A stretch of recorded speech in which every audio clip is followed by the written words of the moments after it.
Alright, hello gamers, Mukluk here, most known for Guild Wars 2, but I do play a lot of variety as well. Last year, we went over 131 games on stream. I did a tier list at the end of the year of my favorites, and this year, we've got something similar in mind for you guys. We recently visited Steam Next Fest, at which time they allowed us to play a whole bunch of demos for games that are not out yet, or in some cases are, and the devs are just trying to get more eyes on their game, and basically there was like, you could play the demo version of the game for free and try it out. We tried 30 game demos, 3-0. We played 30 game demos before Steam Next Fest ended. I had a lot of fun. Some of them were terrible, some of them were good, and I have picked out my personal favorites just to gush about them, show them to you guys, and maybe you'll find your next favorite game. I am not sponsored to do this, I just like games. So without further ado, the first one is called Wanderburg.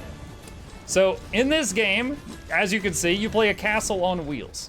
And as you play through the game, you go around and you nom nom nom nom nom nom nom nom nom, and you vacuum up sheep and smaller buildings and troops and grain and stuff like that, and you level up your castle. And you make choices, like I want a mortar on the top, I want a mine layer on the back, I want a battering ram on the front, get rid of these wheels, I want legs now.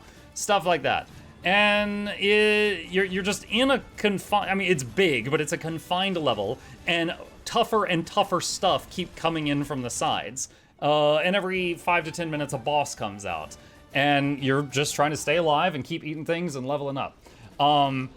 The music is amazing. The gameplay is fun. It ran silky smooth. The different, ways you can build your castle was really fun as well. Really enjoyed myself. This is one of my top picks from the Next Fest. It was a lot of fun. We played a lot of matches of this one. And they showed in the demo, like, oh, here's all this other stuff that's, will be available in the full version, but it's not implemented in the demo. So we got like a teaser of things to come. This was really fun, and I do recommend it. Planned release date 2026. The next one, Far West. This one played like a cross between Tiny Tina's Wonderland from Borderlands and Helldivers, which sounds really weird, but I swear that's true. You play a robot cowboy, and you've got a main weapon and a sidearm, so you've got like a two-hand gun and a one-hand gun, and you've got spells, which your character pulls out like a ninja piece of paper and throws like lightning bolts, or pull out like a voodoo doll and crush it and do damage to someone in the distance. Spray acid, spray fire, all kinds of stuff. You can jump, you can sprint, you can call your mount when you're not in combat. And you go on missions. And you go on these missions, and it's typically do a thing like launch a nuke or load a artillery gun, something like that. And then that will awaken a boss. Defeat the boss, and then get to an extraction point. And at the extraction point, you ring a bell, and it's like the train will be here in 1 minute, and you gotta survive until the train shows up, similar to like finishing a Helldivers map. And waves and waves and waves of monsters are coming at you. And it was so fun. And again, like, the music was amazing, the gameplay was fun. You'll like shoot one guy, turn, spray acid at another, turn, shoot lightning at a third, and just punch a fourth while you're reloading. It was a bop. Like, we were headbanging a lot while we were playing this game. This was really enjoyable. Keep an eye out for this one. Can play the demo now. It is planned to be released in 2026. Next up, Windrose.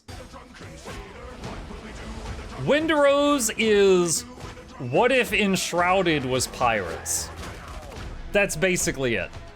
You start off the game and you're the captain of a ship, and in the tutorial, your ship is boarded by Blackbeard Teach, the famous pirate. And he sinks your ship, and you survive miraculously, and you wash up on a shore, and you start building up from nothing. And you're wanting to get revenge. And as you can see, you can build up your home camp. In the tutorial, I just made like a small hut, and I had like some crafting tables and stuff like that. I didn't get to any of these like boss battles, but I did, the combat is real.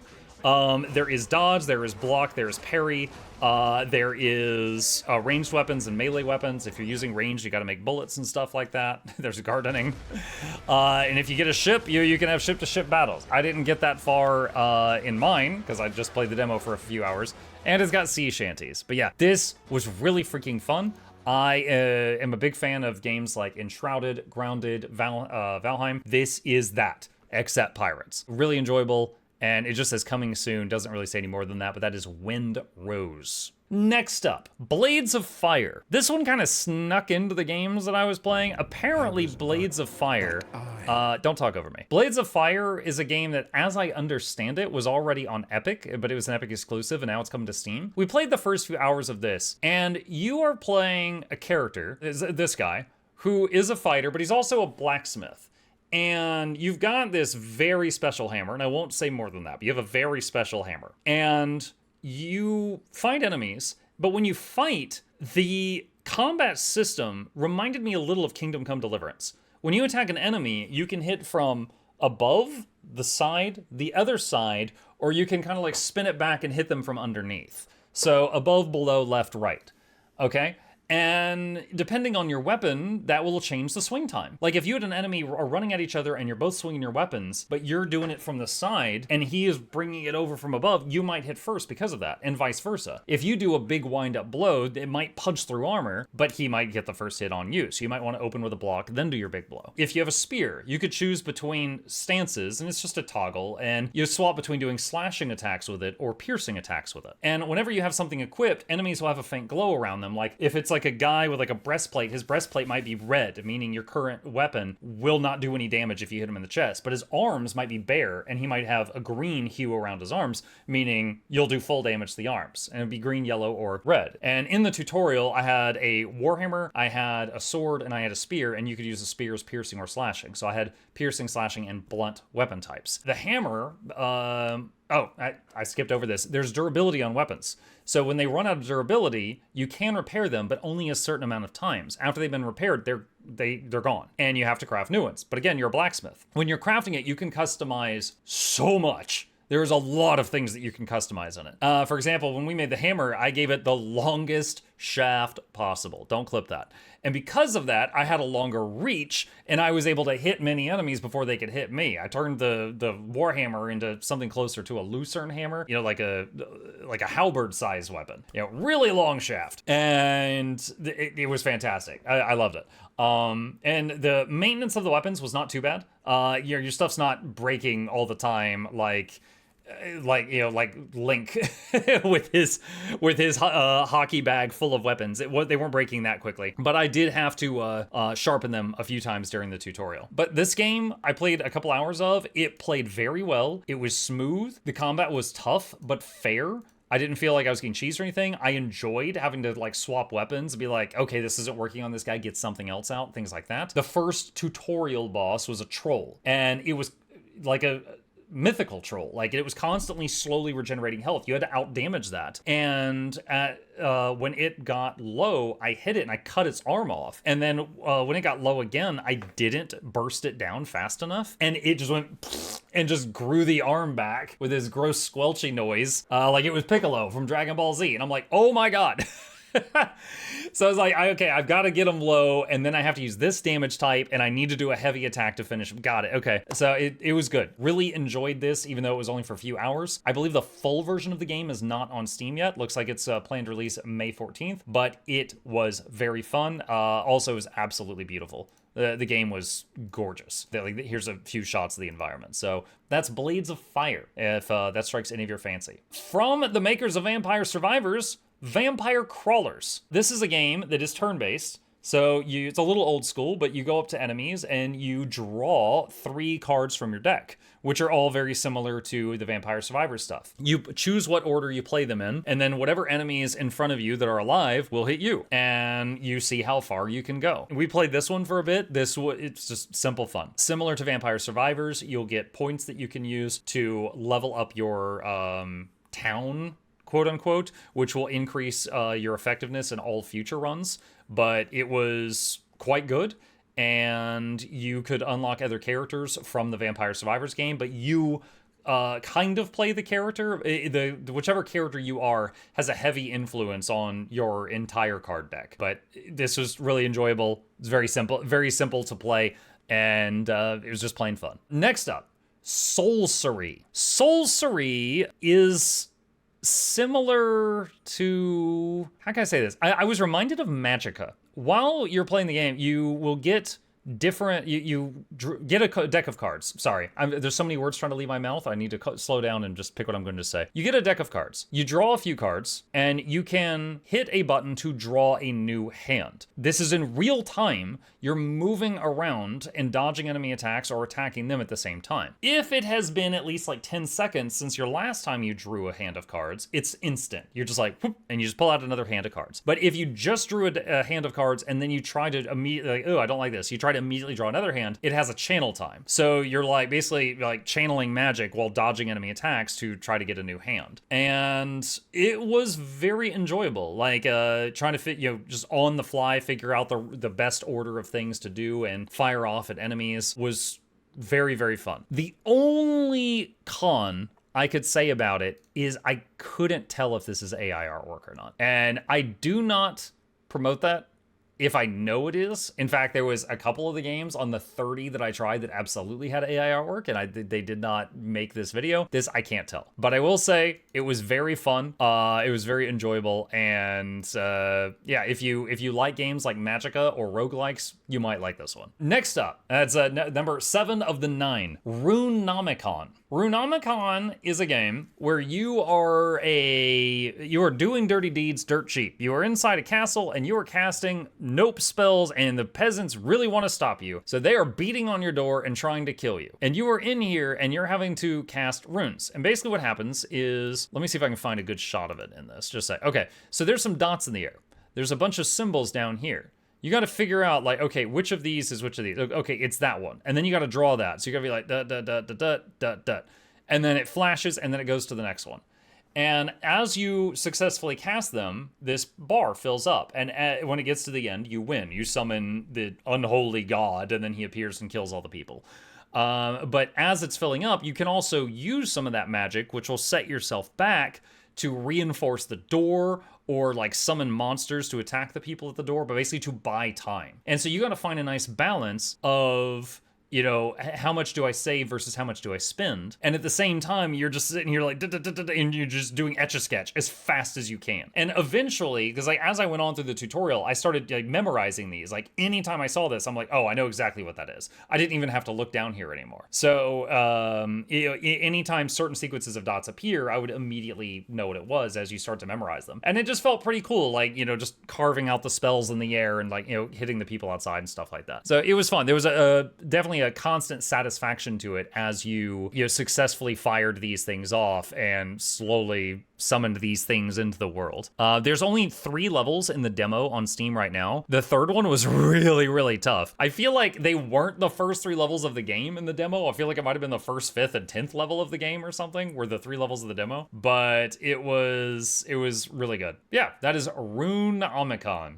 And this big curvy goddess thing is your patron deity. All right, second from the end, from my top picks, Tabletop Tavern. Tabletop Tavern was clearly made by someone who was a fan of roguelikes and Total War. If you know the buttons for Total War, that carries over here. They use the same hotkeys and stuff like that. However, in between your battles, you've got this map where you choose where to go, like a Cult of the Lamb or Inscription. And then if you go to certain places, he might be like, hey, do you want to buy a new unit? Do you want to heal your units? Whatever. And then you end up in like another real-time strategy battle. And it was really good. I was surprised at how well this played. Honestly, in some ways, I was like, oh my God, this is playing better than Total War.